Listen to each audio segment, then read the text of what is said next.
تعالى اقولك ازاي نعمل بنص كيلو لحمه مفرومه كيلو ونص من عجينه الحواوشي بمكون واحد بس.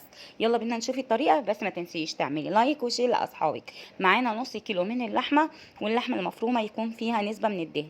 وبشرت قطعه من اللية ونزلت بيها على اللحمه، بتديها طعم وريحه تجنن.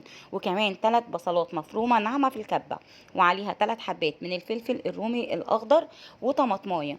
والسر بقى اللي هيزود معاكي كميه اللحمه، رغيف عيش نقعته في الميه، وبعد كده صفيته كويس قوي من الميه وحطيته على اللحمه. وبعد كده نزلت بالبهارات بتاعتي، ملح وفلفل وبهارات حواوشي ومعلقه صغيره من السكر.